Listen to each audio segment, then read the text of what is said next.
Open for radio. Stay open.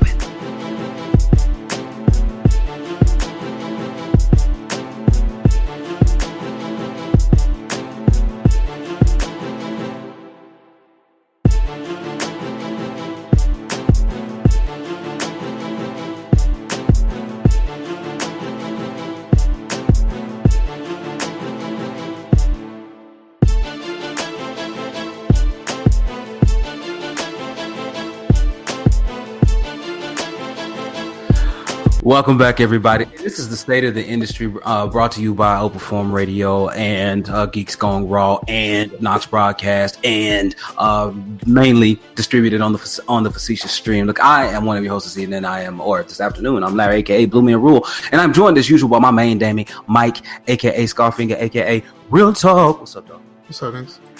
And joining us in the building is Mr. Information himself. I told you guys, this is one of my counsel. This is one of my dudes, my main dame. He's none other than newly slender, Henry, aka Knox. Hey, what's going on, people? Happy to be here. Man, guns out if my fun's out if the gun's out. that's how you roll. And Knox is in Texas, so the sun is always out. So you know what that means. So everybody, thank you so much for dropping in, checking us out. So today, it's all about games. We all met around games. It's all about games. And we're going to really be talking about two things. We're going to be talking about, number one, the Game Awards of 2017, and then followed the very next day by the Sony PSX 2017 Expo. So, man, Mike, you had a lot of things to say about this. So, and it's recorded. Today is December 16th, y'all, 2017 at 12:35 p.m. So, Mike, what you got, man? Okay, so let's kind of look at the show from the beginning. The Game Awards hosted by Jeff Keighley. This is what, the second or third year, and he's put this on, and it's I think it's kind of improved each year. It's kind of moved toward a more formalized, serious direction, but to try to take games seriously, and I think he's doing a good thing with that. Man, there were some glaring things in here, right? So, No. Okay. No.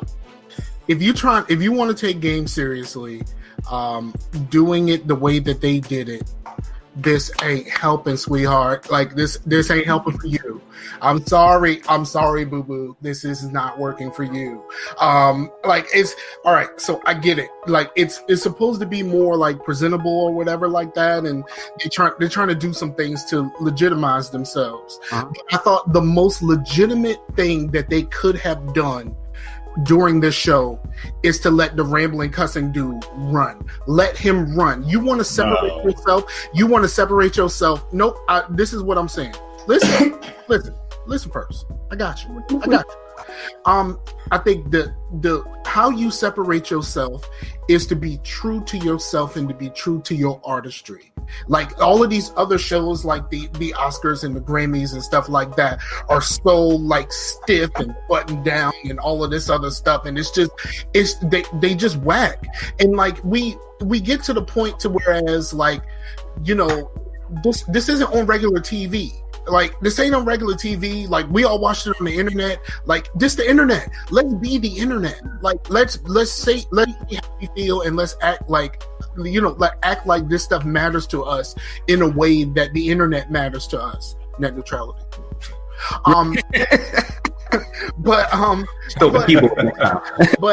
like I think there was quite a few missteps in my opinion. Okay. There were quite a few missteps.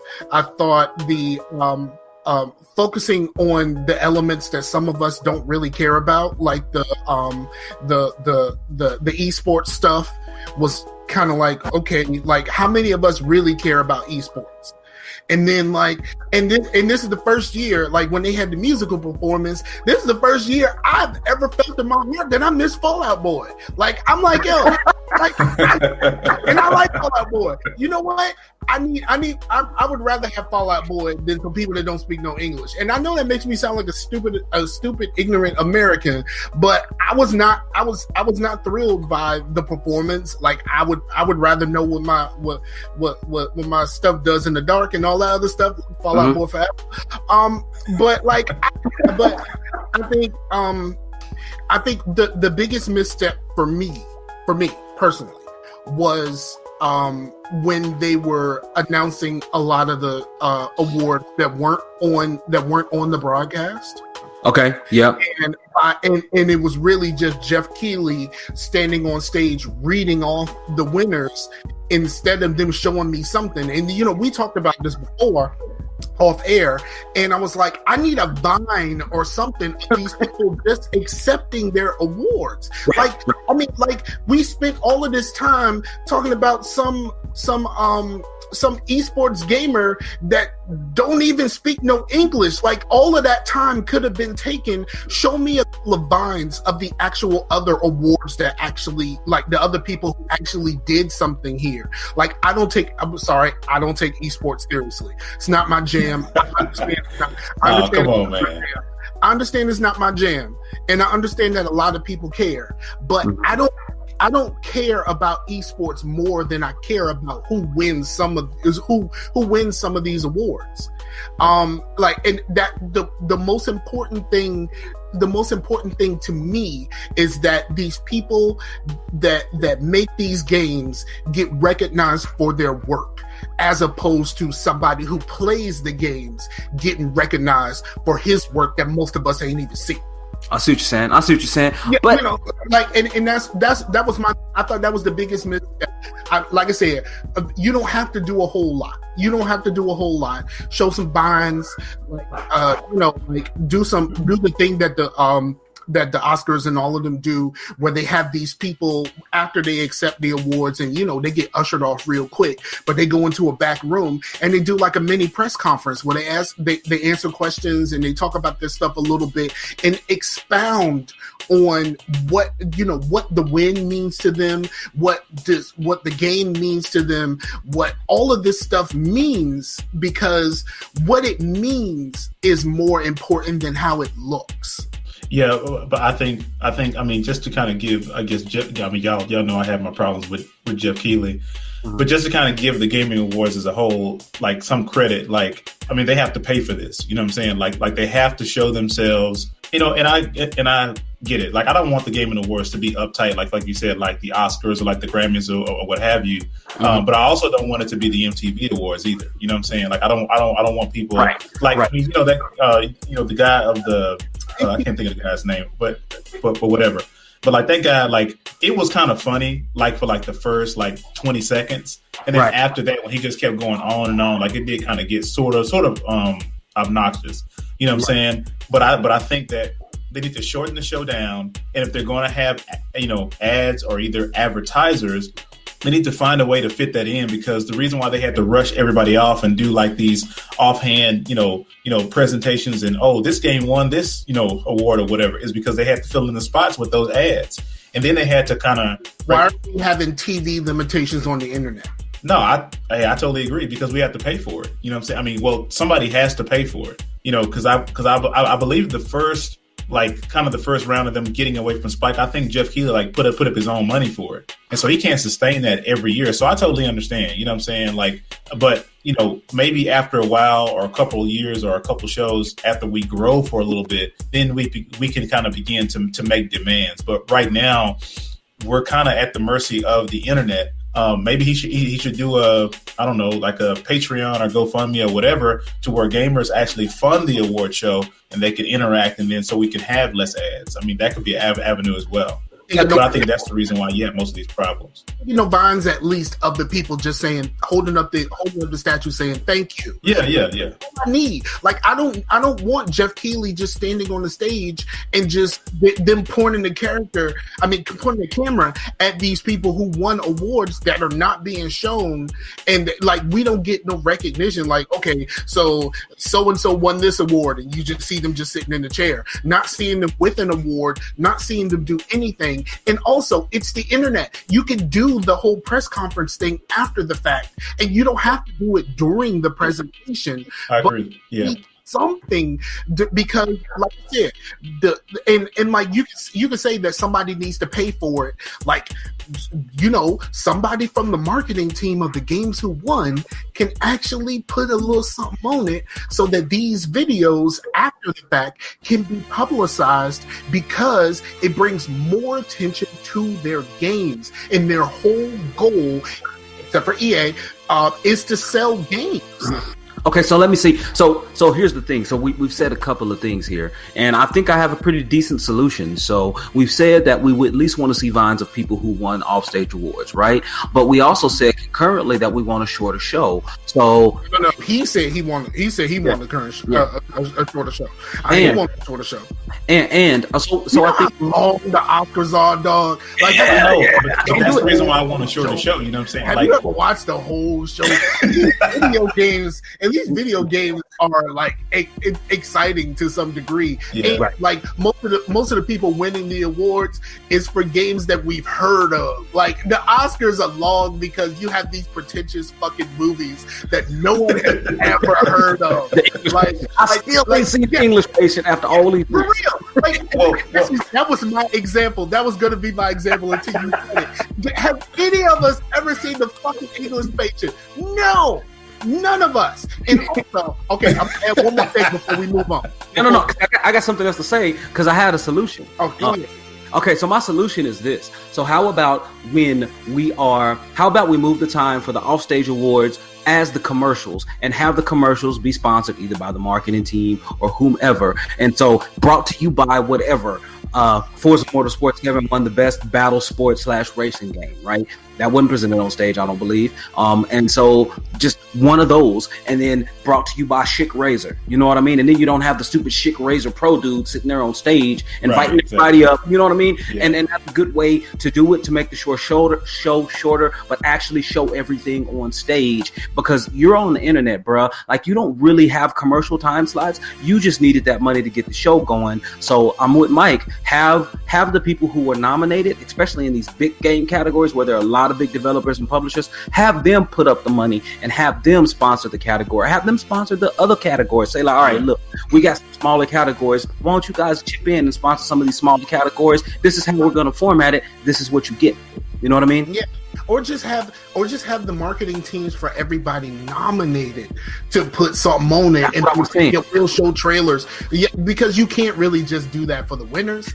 Well, and I was you can't really do that for the winners, but you can absolutely do that for everybody who's nominated. Be like, look, even if you don't win, someone's gonna see your game. Right. Well, right. And that's why I said maybe have the big publishers or the big devs or the developers under large publishers do it, because small independent, like best independent game, right? Like independent game studios don't have that money to put that up. You know what I'm saying? And so trending gamer, like some of those cats don't really have the money to put it up themselves, but that's why you get the people who have the pockets to go ahead and sponsor the smaller ones. So the trending gamer should be definitely off camera. Like there's no reason to put that in the show.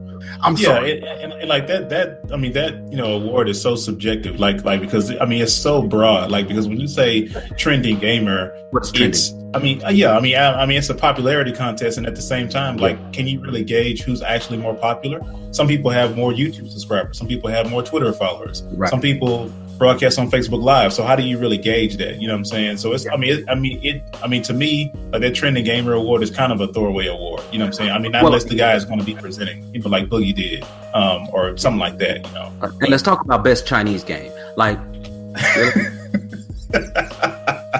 I mean, for real. I mean, what are we doing here? Like, China was a country that didn't even have consoles until like the last 18 months because they had a 10-year ban on consoles. So what are we doing, people? But that's probably why they did it, though, to kind of, you know, get include that crowd, give them a, you know, throw them a bone. You know what I'm saying? And, you know, they had consoles for 10 years.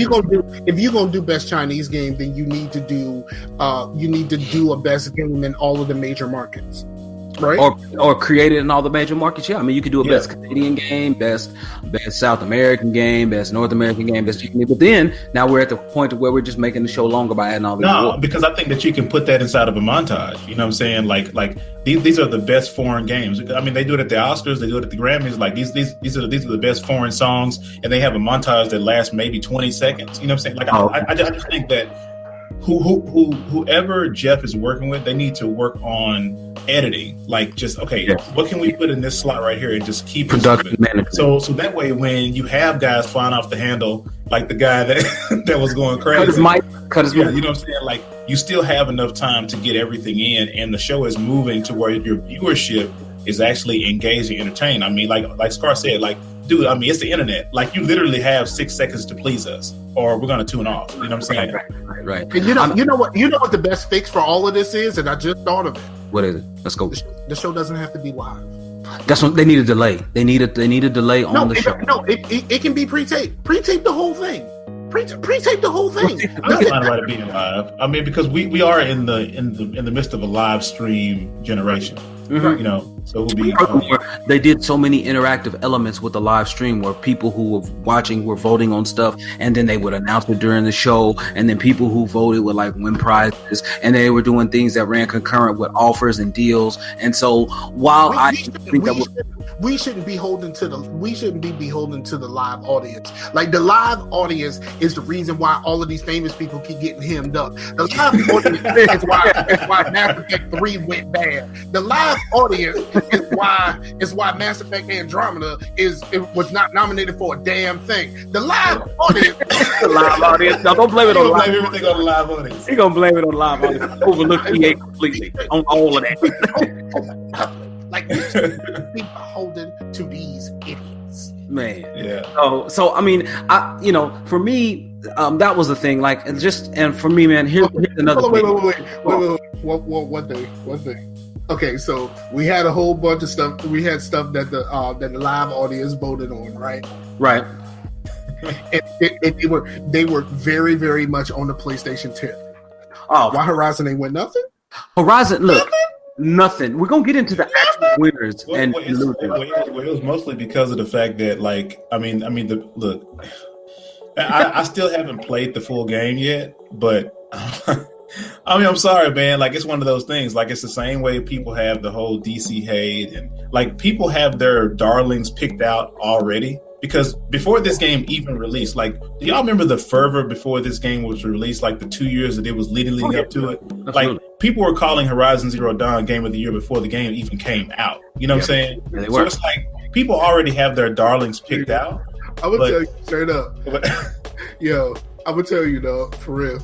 the DLC came out and it was being publicized everywhere. Nobody on my friends list is playing that game. It was on sale Black Friday. I seen it.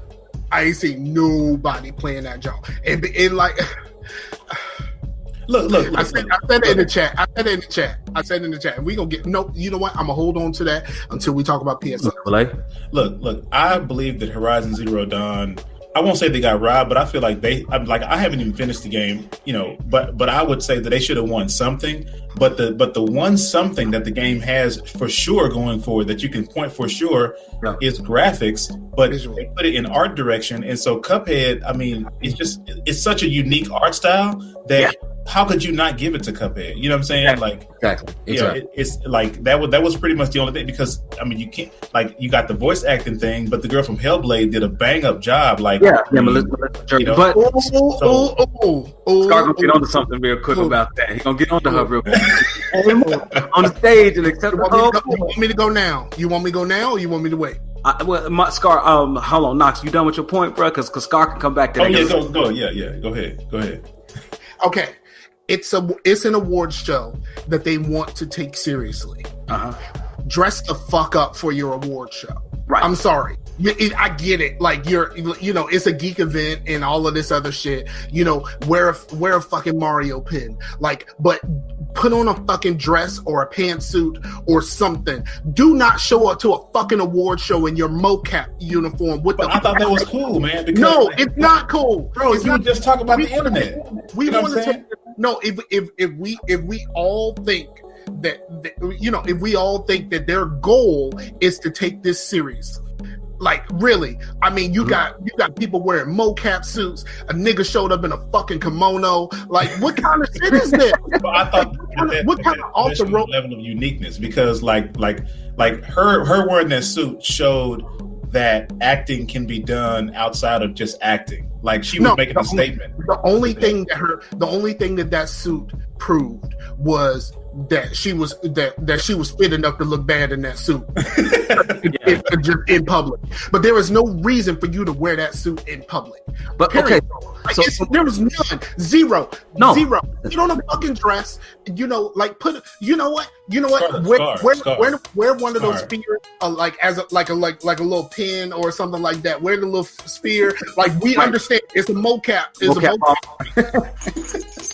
Like, we get it. Like, we're all nerds in that way. We understand that that's what it is. If that's what it is, then do that. But for an award show where you might win an award, wear something at least. Okay, so my thing is this: you just said earlier on in this conversation that you should embrace your uniqueness, right? What is unique about video games in this medium is that we combine different types of mediums within it in order to tell a story or to bring art. So all she was illustrating the uniqueness of the industry. So which one is it? You know what I'm saying? Like, do you want her?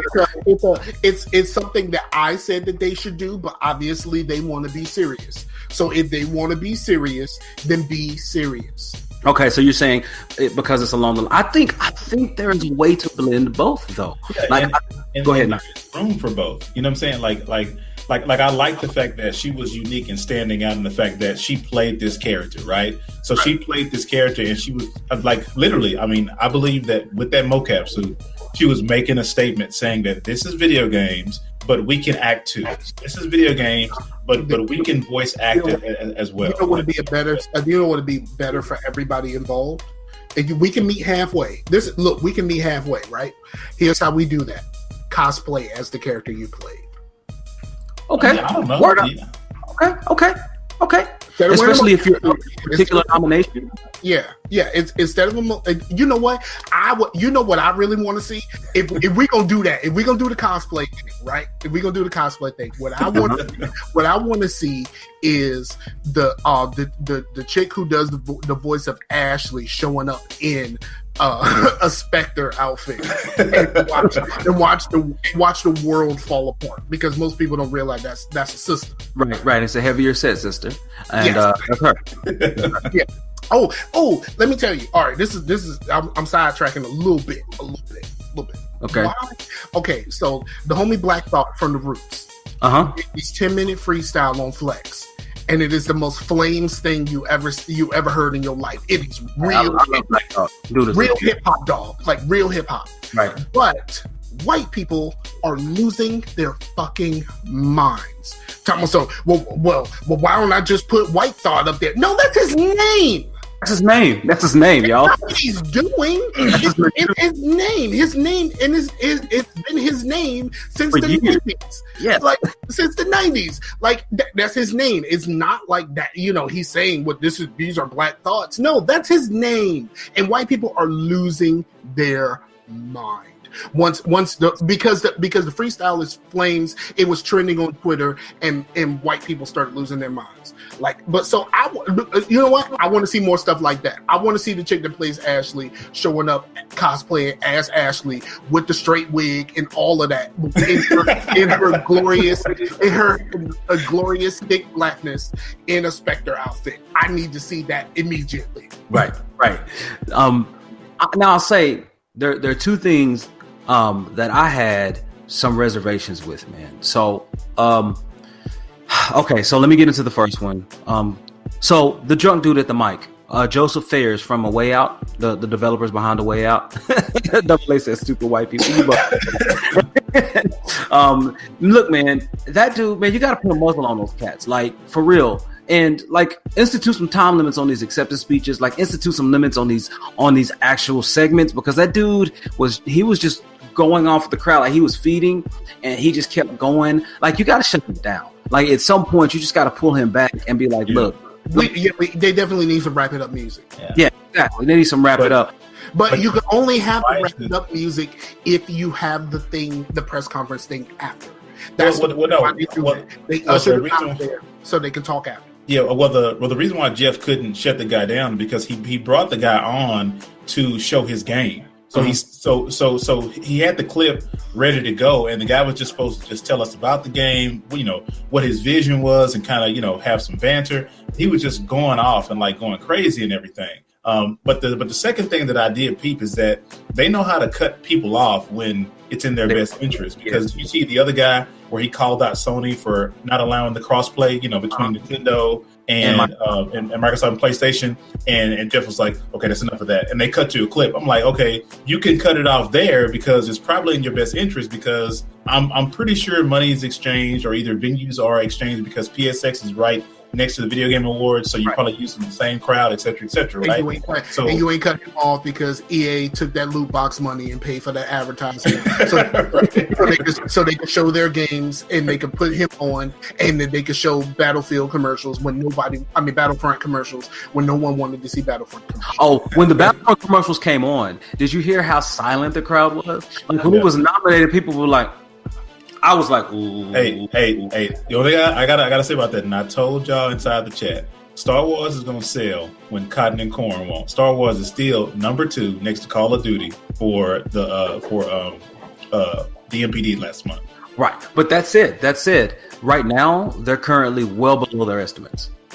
So even though it's still number 2, because here's the thing, Call of Duty and the DICE games, they sell a lot more than other games, right? So even when they're not doing well, they're still doing better than a lot of other games. But they're way below projections right now. So that's true. That is true. But are they way below projections from game sales, or they're way below their projections because the loot boxes got hit up, and now they're like, shit, we can't make our loot boxes. It's the revenue projections that they're below on. So they may have some copies sold out there, but it's the revenue from it that they had projected to receive. But they couldn't sell those loot boxes. Right, exactly, man. So that's the issue. So that was my one thing though, man. Really about Josef Fares, like that dude. Yeah, man, you gotta shut him down. Like I don't understand where that dude was coming from. I don't understand what was. Anyway, man, like, and here's the thing, man. If you're like, look, this is really nice, this is better than the Oscars, how you gonna go off and make it unnice and then make it not compared to the Oscars? Just like F the Oscars, it's all this and that, and then I'm like, okay, well, how many people do you see getting up on stage yelling F at the Oscars? Like the lady who won it from Tulsa, she did it once because she was so excited she won, but like it's not something that she made part of her speech and reiterated like 4 or 5 times. So just bring it in. That's all I'm asking. Just bring it down a little bit. Like I said, I can deal with like the one-off situation like we had at the Game Awards. Haha, it's funny. We had a couple good memes out of it. It's totally fine, right? But my whole thing is that the show is just too long. Like I know other shows are long, but I'm like, if y'all can make 10-second video spots before I watch a YouTube video, like y'all can make this stuff shorter, man. You know what I'm saying? Like, I mean, like they can show. I have YouTube Red. Sorry, I don't see nothing. So you say what? I have YouTube Red. I don't see none of that. No, I don't see no videos. But listen, so here's my thing, y'all, and it affects a lot less people. It probably bothers a lot fewer people. I know this is a niche complaint, but I'm gonna levy it nonetheless. So translators, they be making shit up, dog. Dog, they do. They make up everything, and I'm like, okay. I'm like, they're like, thank you very much. Like it's pretty much like 3 sentences of him rambling. It's like, yeah, thank you. So like that's pretty much it. But the problem is, if you notice and you go back and look at the awards, a lot of the translators were reading from a prompter or from cards out of their pocket, of the people speaking the foreign language. So if they've prepared that foreign language, then that means you could prepare the translation. That also means for other people, you can actually run subtitles during this time. Right. But if you have that already prepared, then that means you knew they was gonna win. So you can't really do it that way. But they were. Here's the thing: those people have cards. So what you do if people prepare speeches if they just expecting to win. You know what I'm saying? So if that's the case, then have them feed the production facility all of those speeches or whatever, and then have them input as subtitles after they're translated. So then you'd be like, oh, okay, Super Mario Odyssey wants something. Okay, cool. Here's their acceptance speech. Boom. Just roll. Hit play on the subtitle and go. You know what I'm saying? Yeah, that's all you do. Like the only issue that you run into, like you run into the issue that's as Scar said, but you also run into the issue whereas if the person kind of goes off the cuff or off script, then you have to try to make shift and translate. Now you got a mistranslation inside of the chat, with the live chat, and you have the translator trying to catch up, and I just wind up seeing that as a big mess.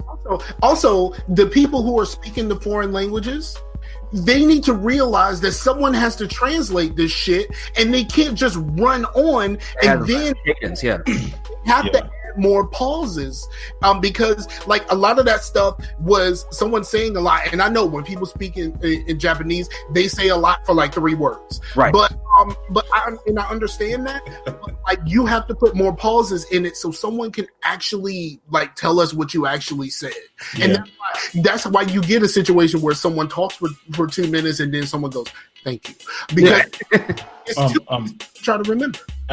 Or if possible, have the voice come through. Like, I don't know what audio setup you have to do, but you can have the voice come through, for the live audience. But for the viewership, turn down the audio of the person actually speaking and then turn up the audio of the translator.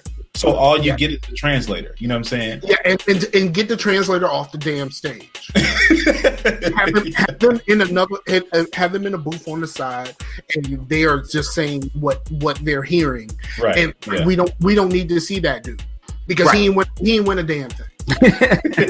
He up there translating though, but so he won a job. Yeah, exactly. So that's to me, that's the deal. Like, that's the issue, and I know it's a minor quibble because it really is a minor quibble, but it's just something that's distracting for me as someone who does try to attempt to speak a foreign language. It's distracting. You know what I mean? It's not as smooth as it could be. I just like to see it optimized. If we're going to call ourselves legit and try to progress this thing every year, I would like to see it enhanced and improved. That's all. So let's talk about what did not enhance and improve was PSX 2017. Scar. That face. Not so upset. Look. Anything I say is going to be labeled as hate anyway. So, I mean, it doesn't even matter. Like, look. I tried to watch the show 3 times, and I didn't get a chance to watch it. The whole thing live, and I literally fell asleep like 3 times. Right. But what I will say is that I do like the fact that Sony even has, just the wherewithal to sit down with their community and do a long form show. Do I think that it needs to be a show like that? I don't think that works well. That could go over better on like a podcast type forum or like a pre-recorded forum. Yeah. But I do admire the fact that they do that. My only thing is that they keep showing the same stuff that we've heard since 2014. And I think that there's a double standard on how things are judged. Like if Sony shows a CG trailer and doesn't give no release date, I bought a PlayStation 4 because we know it's coming. Microsoft shows a video game and all of a sudden, oh my goodness, we see this every single year. A Crackdown again, or whatever the case may be. Like, I'm like, it was cool stuff, but it was the same. Like the best thing that I saw at the show was the Detroit demo. That was pretty cool how he let the crowd interact with him and he was going through the demo, showing about it. But basically, I mean, really all it is Heavy Rain 2.0. I mean, it's just a more graphically looking, eye-pleasing, deeper, richer Heavy Rain. That's basically what it basically is. I mean, it's heavy rain in the future, pretty much. There was some futuristic stuff, especially with the investigator in Heavy Rain. So we say further in the future, right? The show is good for the crowd. I mean, it's the PSX. It's not E3. And I commend. I can't think of the guy's name. Not Andrew House. The other guy. Sean Layton. Say what? Sean Layton. Yeah. Sean. Buddy. I commend him because he said this is not a trade show. We want this to be more intimate, and we wanted to come and sit down with the fans, and then let the developers come out and talk to you what they're talking about. But the developers are coming out and they're talking about the game. They're talking about UE4, and I know Scar goes to sleep when he talks about engines, right? Everything else. So And so, I mean, I'm kind of the same way. You know what I'm saying? Like, give me a release date. Show me something new that I have not seen. You know, when you kill the same monster 3 years in a row at every single show that you show, I mean, there's only so much I can take. Just bring the game out. You know? Look, yeah, and that's the thing, man. Like, and people were talking about, man. No, I'm gonna do this right now. We could do because we just brought him up. I'm gonna do this right now. First of all, get that man some dental. Like seriously. Les Miles. I found out who it was. Les Miles. Before each game, he walks out to keep us grounded. He eats grass from the field. Yeah, he eats a little bit of grass from the field before each game. Okay. Why he look like he eat glass before? And I get it. You might be British or whatever. Like I don't know. You don't sound British, but you know they might have cleaned that up a little bit. But bruh, why does your teeth look like that? Like it was hard. Like first of all, you look like your head belongs on a different body. Say that. Every E3, your head looks way too large. Like you look like something that they messed around with trying to create people in Jurassic Park. But focus, man. So much hatred. But like from on E3, we're at so much of a distance from you, and they're showing the crowd and stuff like that, showing you on stage. Like we don't see this now. When you create a more intimate setting, like what you tried to do, maybe get your man some dental. A little bit, because his teeth look like the beginning of Black Friday, like rushing at the door. Like it's just bad, and it was distracting. Everything that I saw talking, I could not stop looking at his mouth, and I'm like, "What? You supposed to be? You're probably a multimillionaire. Why do you look like this? Like seriously, get some. I mean, either take some steroids and make your body bigger, or get some lipo and make your head smaller. But then also at the same time, bro, like I need you to do something for your teeth. Like I get it. There's some famous people like David Letterman and stuff like that have gaps. Michael Strahan has a gap, and the gap is a part of their personality, and they don't want to get it fixed. But when your teeth look like that, you should want to get that fixed. Especially if you're gonna be on a stage sitting with Sony plant, Greg Miller. Like if you're going to be sitting on the stage with the Sony plant, at least look like you are worth more than the Sony plant. Well, look, man. Like, okay, Sean Layton aside, because he didn't wear a tight Crash Bandicoot shirt again this year. Aren't we so glad? Like so glad, because on his undersized body or his oversized head, one of the two, like when he wears t-shirts, it never looks right. It doesn't. It does not. Well, they're trying to take a page out of the Peter Moore, and the Phil Spencer book. Like Peter Moore always wore a collared shirt. He was more of a kind of a button down guy. Phil Spencer's been at Microsoft for 25 years. He got job security. He's not going nowhere. You know what I'm saying? Like he just put his t-shirt on and just rolled. You know what I'm saying? But he started doing that to kind of he had the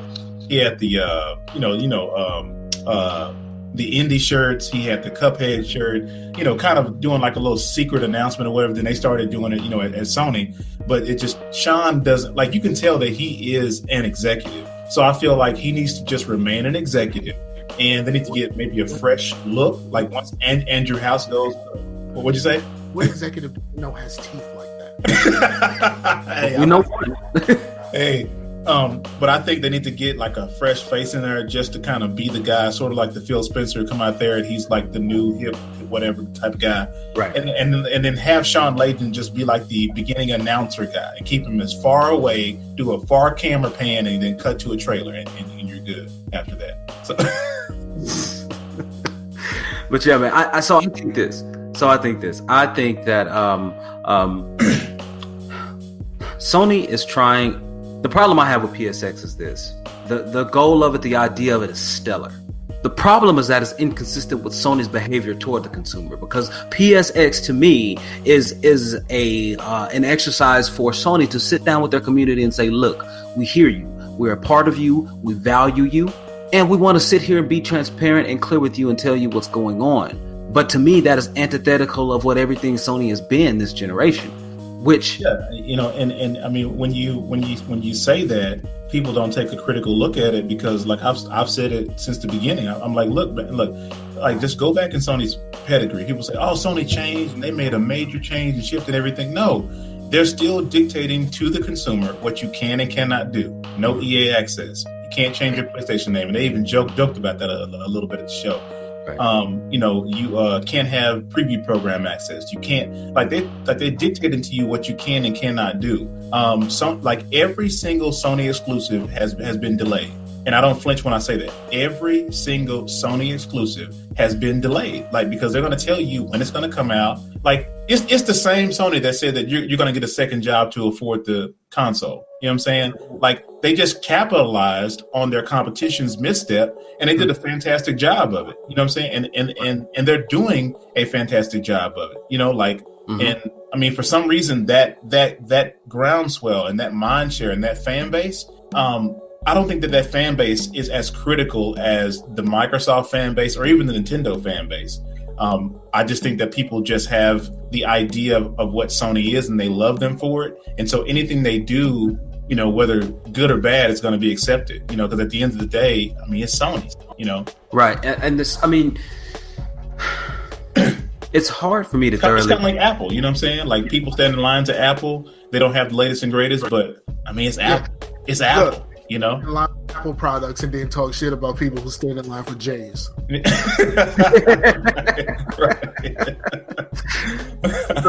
But like, for me, to me, that's the only thing that trips me up. And by the way, AA says Scar is making making the UK and all of Arkansas mad with his bad teeth hate, because But I want everyone to understand. Like, I think the premise of the event is great. I think that the principles executed within that event die when that event is over. I think that them being clear and being transparent with the community stops the second that event is done. Okay. What other topic here? Let's say something. Let's try to say something good about it. I got a few. Did you see from this event that was something that interests you in any way, shape, or form? Calibur VI, because I'm a huge Calibur fan. That really interests me. I've been looking forward and waiting on a good Calibur this generation, so I'm looking forward to that, honestly.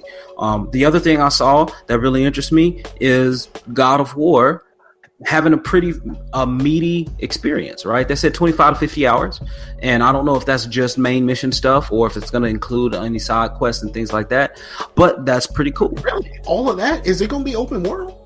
I think so. Well, no, I don't know. I honestly don't know. I think it's going to be more of a Rise, kind of more directed experience. Yeah. It's not going to be like fully open world. I mean, it'll probably be somewhere like in between Witcher and Tomb Raider. You know what I'm saying? So not necessarily like completely closed off, but I think it's going to be most definitely a directed experience. Well, yeah, I mean, actually, it'd probably be more aligned perfectly with something like a Tomb Raider, just because Tomb Raider, it really is a directed experience, but does give you some side stuff that you can do. Right. So I think it's going to be more like that, because Witcher is just way too broad. You can just do so much at once.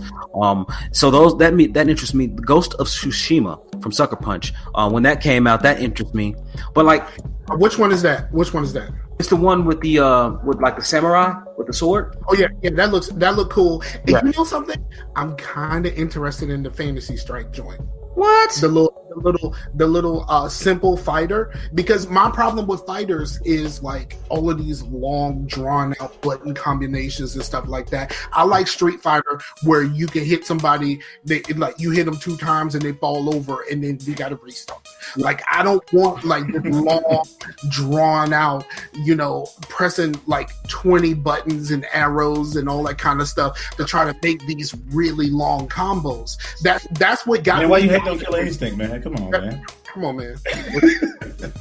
We're not gonna start on Killer Instinct. I think Killer Instinct is a solid product, and the fact that it's crossplay is greatness. Yes. But the combos take away from people like me. I get it. Like y'all, like Mortal Kombat was great until they added the run button and all of these long combos. yeah. And then after the run button, I was like, all right, it's too much going on at once for you, boy. And uppercut, sweep. Uppercut, sweep. Exactly. Like I like that kind of stuff. In Fantasy Strike, it seems like it's going to get back a little bit closer to that, So you like Fantasy Strike? Okay, well that's cool, man. That's cool. Knox, outside of one thing I did appreciate telling us though was that Naughty Dog, that The Last of Us 2 is 50 to 60% complete. And like I said, this is the thing that's just holds me back. It's like, all right, this is good news, but this is the only time of the year I'm ever going to hear that. But it doesn't matter because like it's gonna be delayed. Like it doesn't matter. You know what I'm saying? Like if you watch the first 2 hours, did you see how many times they teased the God of War developer about them giving a release date? Like they teased him like over and over and over and over and over again. But all the crowd did was just laugh because it doesn't matter. Like again, they have the mind share, which is very, very good. But I will most definitely say this though. Look. One nice thing I'll say about Sony on your current point. One nice thing I'll say about Sony is they have the mind share, but even though we may not be interested in it all, they do have all of these games. Most of which you can know from them. Yeah. I mean, that second party support, that homeland support is there. But like I say, I enjoyed Detroit. God of War. Don't know. I'm still skeptical. I don't want it to be The Last of Us in Norse mythology. I don't like I'm going to make a game so you can make a game type game, which is that dream game. I can't stand it. I don't want to create my own experience because we all know what's going to happen. Everybody and their mama is going to create Mario 1-1, and that's pretty much where it's going to go from there. Yeah. But the overall thing, what I can say that I do like about Sony and what they do is that they don't let games die. And they will keep hope alive, and they will let a game come out. Last Guardian. I can name a ton of them, right?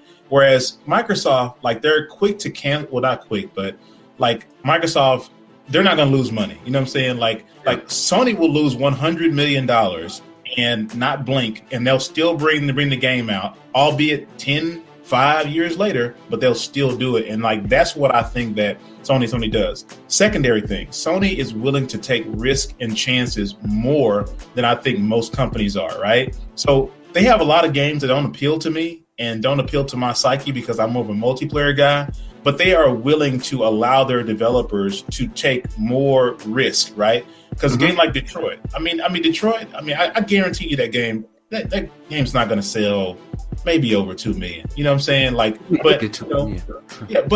But they allow the developers. It's like Sony puts out games for the sake of perception and the morale of their fan base.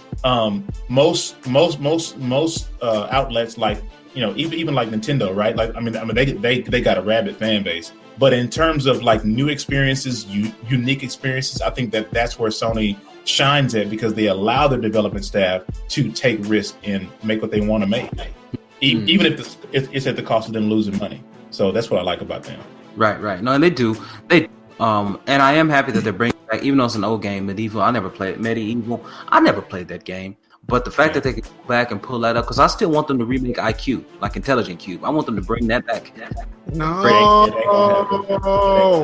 Stop remaking games. Make new stuff. If you want to keep doing these remakes, do backwards compatibility the right way, you jerks, so that we can actually get on with new stuff. I understand that you don't have a great lineup, so you want to keep going back to the past. But we are tired of the past. If we want to play stuff, we can play backwards compatibility on our PCs and our Xboxes, and everything is great, even to the point to where some of them are enhanced by the console that we're playing on now. Do that. Stop making games over. Here's the thing, and charging us for them. Yeah, I agree with the stop charging us for them. But here's the thing, man. We say this, but there's a lot of people in the industry. There's a lot of gamers out there in the market that will not take the reduction in graphics. They will not take the slower frame rate. They won't take it, bro. Like look at the pounding PUBG has been taking. Like they will not take it. So you're gonna have to do something. They get an Xbox X, and now you can play some of those old games, and they look better. That ain't gonna work for everybody. You know it won't work for everyone. But as I understand, Halo 3 looks fantastic now. Well, I sure hope so. Because it was I think it's in 4K. Well, I think it's in 4K 30, and you can do the Master Chief Collection. That's 60. I think it's like bumped up to some crazy resolution or whatever it is. I don't know. But I mean, I don't know. I just think there was some good stuff from PSX, man. But honestly, I mean, there wasn't a lot. And if I'm looking for things for all of that time period, and there's only like 4 things I can say, I'm cool about that. Like Soul Calibur isn't even, I don't think, an exclusive announcement because Soul Calibur has been multi-platform since Soul Calibur 2. So, we missed something. Huh? We missed something. What we missed? The VR? Well, no, because none of us care about VR. In fact, most of us in the world don't care about VR. But don't let nobody tell on the internet because it's sold 2 million. It's sold 2 million, Scar. It's sold 2 million. How many consoles did they sell? 70 million. Right, and they sold 2. Yeah. So, like I said, most of us don't care about VR, and we are going to continue not caring about VR. I don't care if you put Skyrim on it, and people love Skyrim. I don't care if you put The Last of Us on it. I don't care if you put Uncharted on it. We don't care about VR. We care about VR just as much as, like, we already called this. We care about VR just as much as we cared about 3D. We did. And where's 3D? Okay. Because I have kind of come around a little bit. But just in your opinion, or I guess both of y'all's opinion, what do you think VR would need in order to captivate the consumer in such a way to where it would become, which is a far-fetched idea, but it would become a mainstream medium? Like, do you think the barrier is the thing on your face? Do you think the barrier is the price? Do you think the barrier is what? It's the price. It's very much the price. Just the price? I think. Well, no, it's a combination between. No, my flashlight is not VR. It is. It's AR, meaning actual reality. And you could buy some things where you can strap it to your iPad, so while you're watching something, you can work it. Which like there's things that's AR, not VR. But it's but I think it needs to be like you have to have good shared experiences because you can't just sell somebody on VR without like a community. VR is for the most part, VR is a very solitary experience. It's just you being stuck in that world. Yes, there are multiplayer games, but there are no what it's really going to take? I'm going to tell you what it's really going to take. It's going to take a game like Warframe in VR to really make VR what it's supposed to be. It's a free, very well-made game that anybody with VR can get into and enjoy themselves. Not necessarily that game, a game that doesn't cost much and it is a very enjoyable experience. You if you want to, you can put in your half. If not, you can just get in and enjoy the game and it be from there. And very much the price is a problem. The devices that you need to power VR is a problem. I mean, I just bought a VR capable computer, and every time I see that on the box is right behind me. Every time I see that on the box, I'm like, shoot. But I think, because I'm never going to care about VR. I'm never going to care about VR. But you need something like Warframe, but on the extent of Ready Player One's The Oasis. Like you need something that doesn't cost much. Everybody can get in and realize the wonders of VR and go from there. Like Ready Player, they go to school and everything. I sincerely think that VR will be or might have been, speaking in future hindsight, I think that it would be successful if two things happen. Not even concerned about price. I feel consumers would pay for it if it had the software backing behind it, and if it was wireless and small.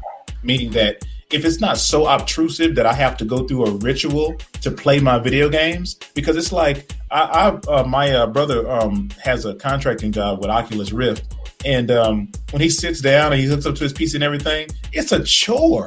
Like, I mean, hooking those wires up, putting it on, he has to put his arm through because he's tall, and like he has to get ready to do it and everything. If I gotta do all that, he has to be ready.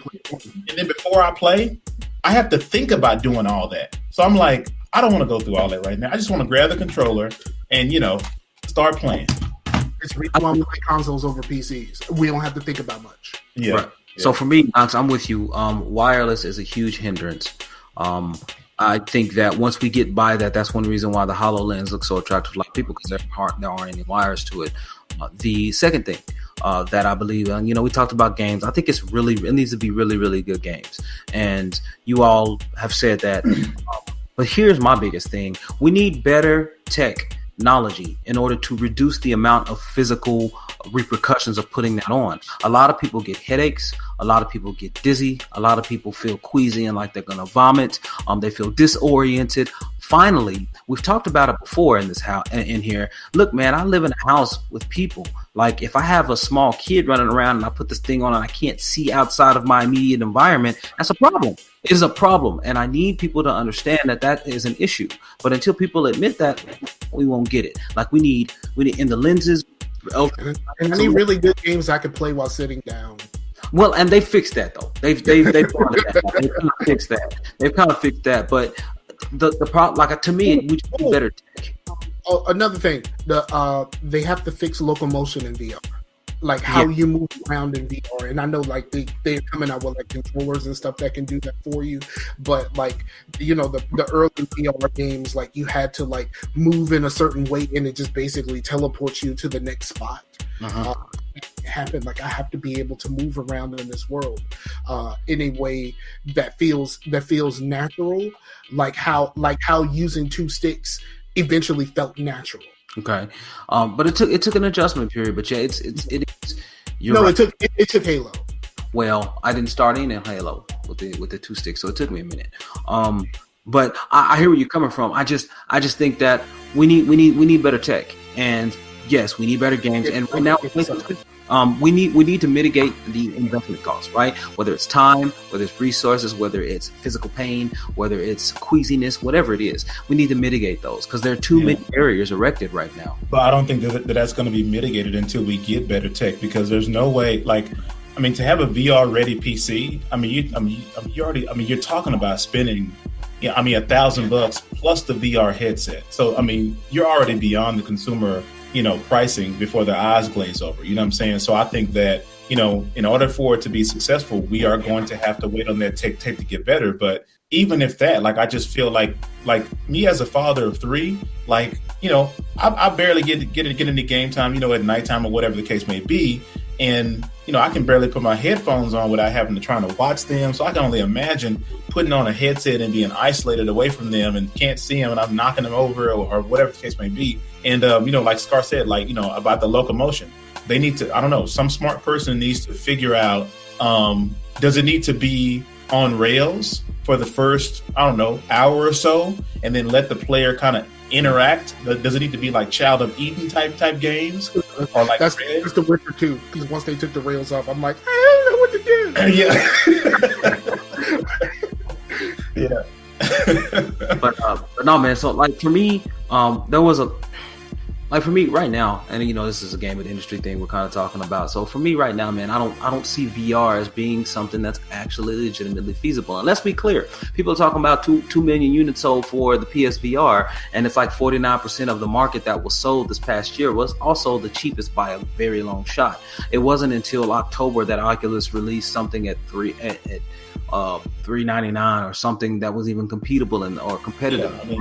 Yeah, I mean, it's the Virtual Boy syndrome. I mean, you everybody went out and bought a Virtual Boy, and you got in your house, you stuck your head inside the little thing, and you saw Mario. He was red and black backgrounds and everything, and then your eyes start hurting, and then you threw it in the closet and never played it again. Yeah, and so, but there are some people who be like, you know what? Yeah, man, because I listen to Game Enthuse, and I think almost every host except one on there actually has a stinking PSVR, and they don't play it much. But when a new game comes, play it because it's a chore to play it. Yeah, and then they get the small ones, right? They get the small indie games, but then you get experiences like Batman, which I heard was excellent, but is only an hour and a half or two. Yeah, 2 hours. And then you're done, and then that's it. Because there's no replayability in these current games. They don't have any of the elements implemented that would make you extend the playtime, like co-op or multiplayer. So now you're looking at a very singular solo experience and something that's very short, that's a high monetary and physical cost. So again, man, like I said, I would like to see it work, but I just, like me and Mike said a long time ago, it's just 3D in another device, and I don't think that's going on. Those games that you play at like Dave and Buster's or like Chuck E. Cheese, where like basically, if I was trying to sell VR, I would go back in the treasure trove of light gun games and just have all those games repurposed for VR. Throw them inside of a 10 game package, sell it for $60 or $40, and I feel like those would sell. Because all you have to do is just let the rails go and you're just shooting stuff. And I mean, it's fun to shoot stuff and it's on rails, so it's not difficult. And you get 10 games, you just remaster them or resolution bump them or whatever the case may be. And I feel like that will get the VR train going while you're making, other, type of, specific VR experiences. Right. And AA, that's what I would do. I mean, AA says it's still a gimmick right now. And he said it's just like 3D. So, I mean, that's kind of where we are. And I think, since we're always hearing you talk about it, man, like, I don't know if we want to, because this is the last topic because we had time, but I just want to say, I don't know if the community has gotten any better since the last time we came. I think the community is about where it has been. You know what I mean? I think the community is still... No, it's getting worse because they're being more emboldened by their wins. I agree. They keep winning. They keep winning in places like with these loot boxes and stuff like that, and they've taken it to other places like Destiny and stuff like that. And let's be honest, the Destiny thing is not that big of a deal. But it's kind of like I said, what's going on in Hollywood right now, where things that are just slightly similar are being equated. And how we look at Destiny and we look at Battlefront as the same thing, and it's like, no, these things are not the same. Yes, they're both like, come on, son, like, really, you just gonna do that to me like that? But they are not the same. And Destiny has all kinds of other issues that you could be harping on, except for fucking bright engrams. Like, fuck out of here. I think the outrage does get conflated, but I think it's more of a moral issue dealing with Destiny. What Destiny's problem was that they came out and they were literally throttling people's XP. So the hardest of the hardcore gamers were being taken by the fact that they were playing more, doing more things, trying to grind up and everything, which is what you do in Destiny. You grind. So 20 XP where your XP doesn't matter anymore. Right, exactly, and so people found this out, and all the guys from Reddit research, and they were pissed off. But then, I put it on Twitter. I said, look, all this would have went away if they would have just put it back to normal and said, we were wrong, I'm sorry. But Bungie didn't do that. They came out like the cheating girlfriend and said, you know what? I know I cheated on you, but it was because you don't pay attention to me. I know I cheated on you, but it was because, your mom always called you and you talked to her too long. Like, no, you just had sex with somebody else. Like, stop. Stop. It's like, no, Bungie. They came out and said, look, it was not our intention to make this happen. We are fixing the problem because the system didn't work like we thought it should. No, the system worked like you designed it to work, and you got caught. Well, again, not too long after that, they released a DLC which locked people out of stuff they had access to, and it was like, you did this before, and you ain't had nothing to say. No, ain't dead. And then they had to backtrack on that too. It was like, all right, we'll put it back. Yeah. So So I mean, I get you right. I'm sorry. One point. Yeah. And the Battlefront issue is totally different. Their issue is the fact that, I mean, I guess you can roll it up into a moral issue, but it's more of a business issue, right? When you create these systems in place, right? I'm a guy that loves Battlefield, right? And I love Battlefront by the fact that it uses the same engine, right? But it's incredibly casual, and I understand because it's Star Wars, you want to sell it to everybody, cool. But when you have a nefarious business practice to where you're trying to push people to buy microtransactions, where even your progression in the game is not based upon the merit of how good you are, it's based upon RNG and what you're gonna get. Like that's basically gambling. Like it don't matter how many headshots I get, it don't matter, because at the end of the day or at the end of the match, this person can get Han Solo and I can get a freaking, I don't know, 10 plus damage. You know what I'm saying? Like it makes no sense. At least Call of Duty was smart. When they came out with their little loot boxes or their care packages or whatever you want to call it, what they did was they had a back door into it's okay, we're all right. Call of Duty said, okay, you're gonna earn these care packages. If there's something in there that you don't like, you cash them junks in, and then you can use it to buy what you need. Right. right. But that way that saves us from having to deal with this. Look, man. I think Halo does it the right way, and I think everybody needs to copy Halo or either Gears. Gears allows any one of your friends to play the DLC and everything else. So if you got a friend that has it all, you have it all. All the Gear stuff, to my knowledge, is all cosmetic. If you want a pink glowing Lancer, you can have it for the low price of X amount of dollars, but it doesn't affect the gameplay. Halo says everybody can play for free. All the maps are free. All the content is free. We're going to bring it out every single month, but you can buy red packs if you want to get a helmet or whatever the case may be, or extra gun or, whatever. That's totally fine. But when you begin to start messing with the progression system and have people, buy stuff that they can have advantages in the game and they didn't earn it, that's the problem that people have. And Halo does one thing that I think is cool, and it's also something that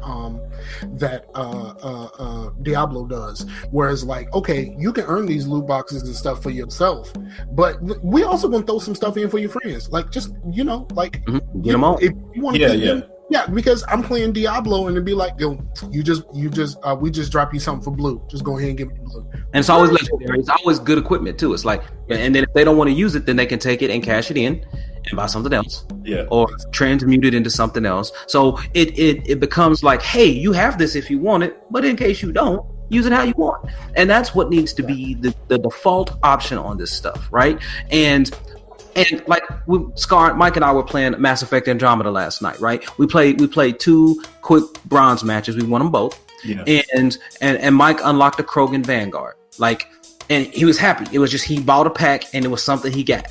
It shouldn't be that way. You should be able to set your goal on something and say, okay, I know I need to do this, and this in order to unlock it. And like I'm not a Destiny fan, but I know that's the frustrating part about it for somebody who plays Destiny. I mean, y'all know we have hardcore friends that play Destiny hardcore, right? It's frustrating to wind up finding out that you just put 20 hours and XP that you should have gotten, you didn't get, right? But here's the even more frustrating part. Both EA and Bungie, y'all done this before and you've done it the right way. Look at Battlefield. You hold off all that RNG stuff until after 6 months after the game releases. I have to say, in Destiny, it's for bright engrams, which are mostly cosmetic. Right. Yeah, exactly. But what I'm but it's armor that looks cool, and then you infuse it with other armor that you have. Let me say this: to make it a decent level. So it's cosmetic stuff, but I get what you're saying. But the bright engrams are mostly just cosmetic. Yeah, no, but I was speaking from just like an overall perspective, meaning that Bungie has done this the right way before. When you brought up the Taken King, y'all made everything better. You catered to your hardest core players, which are going to keep your game perpetually going. Whereas you flip that on its head and you wind up trying to gyp your hardest core players and then wind up messing up the entire thing. Well, messing up the trust factor, right? EA has done this right before. They did it right just last year with Battlefield 1, right? You can get loot boxes, you can buy them and everything, but it doesn't affect the battlefield. Well, not necessarily to a degree to where you're progressing via RNG. So why did you flip that around? Well, I already know why you did, because it's Star Wars and you thought you can get away with it. But both companies have done it right before. So it's just disheartening when you have to flip around. And my last point is that I mean, the reason why we're seeing this getting gradually worse is because you have two things going on. You have a society that has a perpetual outrage culture. Everybody's outraged at everything. It doesn't matter what it is, dogpiling, outrage. It don't matter if it's about video games or sexual harassment. Everybody needs to feel like they're a part of the group or whatever the heck it is or whatever, right? Then you have these nefarious business practices, and those two things is a volatile piece of dynamite that is that we're seeing is exploding every single day, like it's something brand new. Here's the thing. The whole reason I got into doing podcasting is people weren't talking about the business aspects of things. And now people are seeing why the business aspects of things are important, because they're in their face now, and it affects the results of their play. And so now they're starting to care, right? Now they're taking notice because now it's affecting them. They see the effects. They didn't always see the effects, but now they see the effects. So you're right. Like this, I really wish the industry would, like, if you're going to be outraged, be outraged about something that matters. It's these effects in something the game that matters to you. Like, most people don't even know about, they don't even care about Destiny or EA or whatever the case may be, but they just get outraged because everybody else is doing it. Right, because everybody else is upset. And, Mike is talking about, it affects the Ingrams. But for me, it's like, look, man, I invested my amount of time, and you're only giving me 1/20th. I think they said those numbers came out too, of my amount of investment, like of the reward I expected for that investment. So you're telling me I'm getting 7,200 XP when really you're only giving me 360, right? And so that's a problem. Because if you just want to do it that way, just do it that way. Don't lie to me. Now, this is about honesty thing. It's about an ability to trust, right? As the person of the three of us that has played Destiny 2 the most, I can honestly say, and I know that I'm a different kind of dude. But in my grind to get better gear, to get better weapons and stuff like that, every time I have earned a bright engram, I'm like, oh, I got a bright engram. Let me go try to get this gun. Like, I have never got like the bright engram is just something that happens every once in a while. It's never been something that I have been really that concerned about. Since I hit 20, I have two characters over 20. And once I hit 20, it's about getting better gear, and that gear is not coming from those bright engrams. So I have not thought about it one bit. Right. But I haven't thought about it at all. Right. And I'm not the right person to even I guess judge or kind of do it. But I just hear from people who are hardcore, right? So like the hardcore guys, I couldn't imagine doing this, right? But they have three characters. They grind all three characters, and they send all their bright engrams to just one character. You know what I'm saying? And they grind again and do the exact same. It was the same thing in D1 with strange coins, right? They would use the other two characters to grind. Third character grind. Get all the stuff and rewards for that day, and then send them all to one character. So for those people, I think it probably matters more. But to me, it doesn't matter, which is why I was like, hey man, just stop lying and just make it the way you made it in D1, and you'll be fine. So, but I mean, that's my thing, man. I just worry about the community. And Double A said judge free zone, right? So, but no, man. So for me, and like me, I'm not even a Destiny guy. Like I said, I have Destiny 2, but I still not drawn back to finish the stinking campaign. So I got it for free, I still haven't finished it. I mean, I got some free thanks to Mike. We need to get on that. Yeah, you're right. Instead of playing Mass Effect, we should have played Destiny. We should have finished.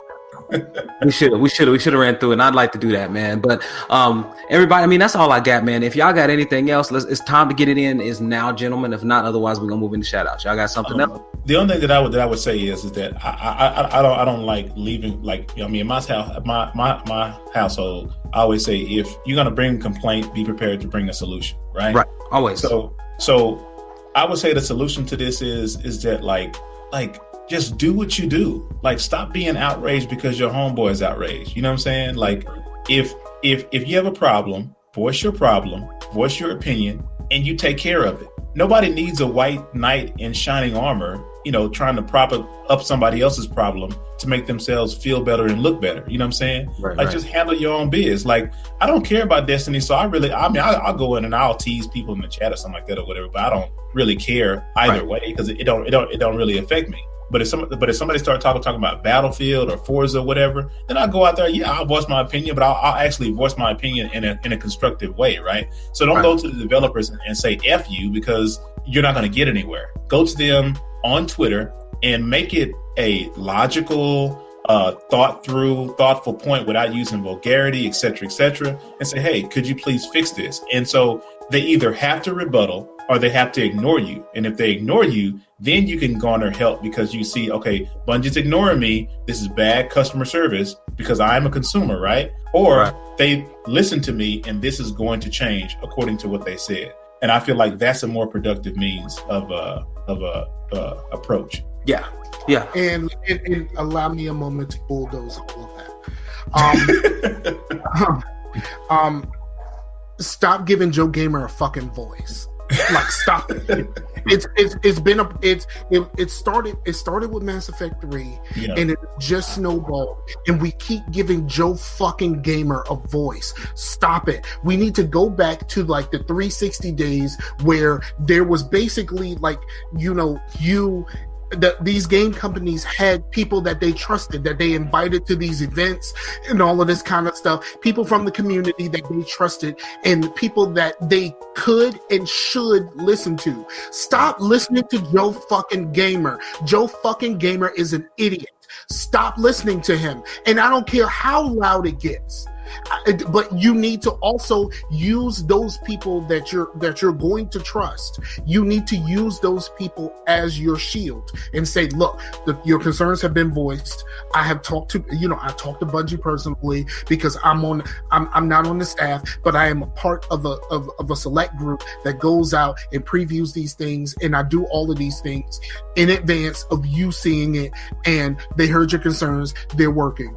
Like, we need to go back to that. Like, people like the Gamerscore blog and all, like these people that were shields for Microsoft. Opinion leaders. You're talking about opinion leaders. Yeah, opinion leaders. Like, we need to get back to that because the public and Joe Gamer has just gone off the rails, and they are just drunk off of this little thing that they view as power.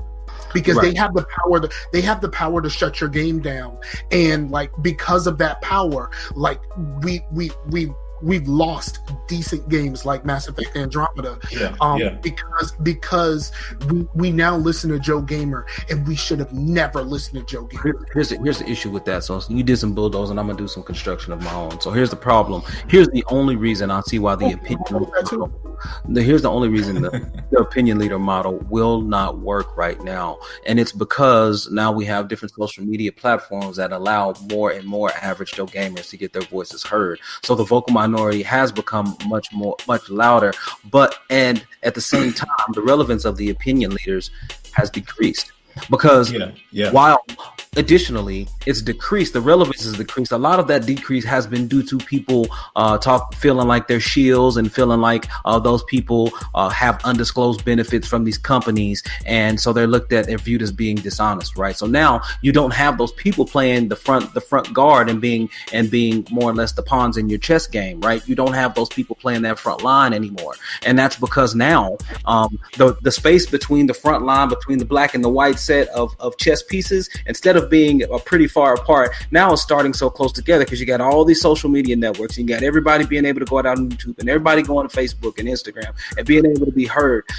Now there's a lot of noise in the medium, right? And so because of that, it's going to be very, very hard to get across a very clear, distinct message. So that's why I think it's going to be an issue. While I agree with your hypothesis, I do think it's that hard. I don't think it's that hard. What needs to happen is the the PR departments need to really let these the people that actually work for the company, that speak for the company on these social media platforms, they need to let them be able to address these in a way that benefits them, because they can get the message out clearer. Like, you know, like we keep getting PR speak, and like what's happening with Destiny is like they do something that's like, my bad, I ain't know I couldn't do that. But like somebody needs to say, you know what I mean? Like somebody else needs to say, like, we need the old Luke Smith. How about that? Right. Exactly. Yeah, I agree. And it's like, once you've made a statement, or look, like, man, I just like, because part of it is the developer's fault as well for feeding into the frenzy. Like, it's like, oh, there's sharks in the water. Oh, well, the sharks are upset. Let me jump in with them. No, you don't do that, you dummy. Right. Jump in. Yeah, you know what I'm saying? Like these developers are going to have to develop some cojones, some wherewithal where they can say, look, we put out a statement, the problem is being fixed. Do you have any more questions? If not, let me do my job. And it needs to be that's it. That needs to be. We would still have good Mass Effect if the doctors and Casey Hudson had just said, no, bitch, no. They would have been like, you know what? We're proud of we're very proud of the ending we did. And if you something that's cool, like me, I'd miss something. I'd miss that you could have the communication with all your friends at the very, very end. You know what I'm saying? Like if they would have just said, you know what? How did the end of your game experience go? Like, tell us what you did. All they have to say is, every gamer, go watch Inception. Did he wake up, or is he still inside the program? Right. Oh, yeah. Exactly. Yeah, it's based upon your interpretation. That's it. Done. Mass Effect 3, greatest of all time. Done. The Mass Effect 3. This is the thing that they could have said that would have got rid of all of this. The one thing they could have said was, ending isn't just the ending. The whole game is the ending. Mm. All of your choices matter. All of your choices matter throughout that whole game. This is the ending of our trilogy. The whole game is the ending. Bam! Because all you did was solve all of the problems for the other two games. You solved all of the problems, and you tried to end all of the conflicts while you dealt with a bigger conflict. So that whole game is the ending. Mm. Now, not to say they didn't stumble. They didn't, stumble, because I still. Then they quit. Yeah. Then they quit. You know what? That was me. but no, man. So that's. But again, so state of the industry is that I don't know where it's at. I think we've kind of said where we think it's at. I do hope to see it improve. 2018 is shaping up to be pretty different. I don't have to buy another. I'm hoping I don't have to buy an Xbox One X3 here really soon, or PS5 here really soon. The XS is coming. You know that XS is coming. The next X shouldn't be coming. Not for a while. The XS. The XS is coming. What's the XS? The Xbox SX. The Xbox XS Enhanced Edition. Look, here's the thing. I don't want to see that. I don't want to see that. Game industry, this is the thing. I want to be able, if you're going to give me backwards compatibility in Microsoft, good on you, mate. I'll take it. I will take that. I will take being able to move my games from generation to generation. Just don't ask me to buy a box all the time. And as long as you understand that a lot of people are going to be happy with I'm basically at like a day one box, then cool. I'm basically back there. That's cool. As long as you continue to keep me in mind, I'm cool with that. So I just installed Saints Row the 3rd today, and I'm about to get it popping. Right. So, but everybody, that's all we got. I mean, we've been in here an hour and a half, and that was what we wanted to do, is do an hour and a half. So actually we've been in here, hour and a half. So, y'all get your shout outs in. Knox. Get your shout outs in. Where can we find you? Oh man, find me on Twitter at Knox Broadcast, on Xbox Live at Knox Broadcast, on Google Hangout Plus or whatever you want to call it, or whatever, Knox Broadcast. Mm-hmm. knoxbroadcast@gmail.com or knoxbroadcast.com. And when Sean Layton let us change our PSN name, it'll be Knox Broadcast, but for now it's Mr. Henry Knox on PSN. So that's where you can find me.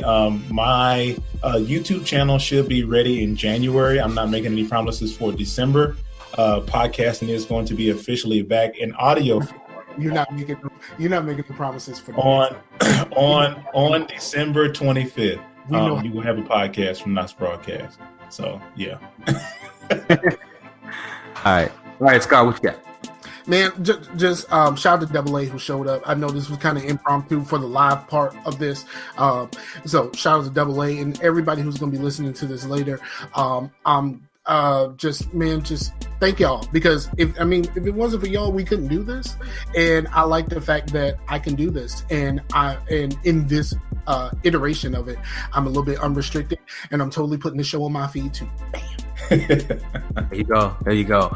Yeah, man. Well, again, shout out to Double A. Shout out to the fellas for investing in their Saturday. Yeah, we had a little issue. We were going to try to record, not live, but it didn't give us all the tools, or give me all the tools I preferred to have while going live. So we just went ahead with live anyway. So all your hate mail can be directed to Mike, aka Scarfinger, at Scarfinger on Twitter.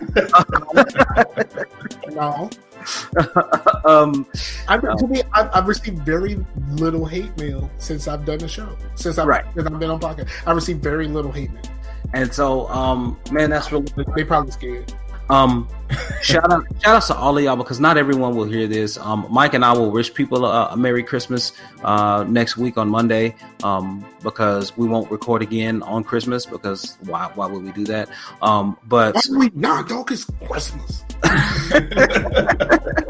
But we can do a show on Christmas and sing Christmas carols, dog. You could get the Temptations playing in the background in my mind. Okay, but I'll say Merry Christmas now to everyone. Be safe. Get some good shopping in.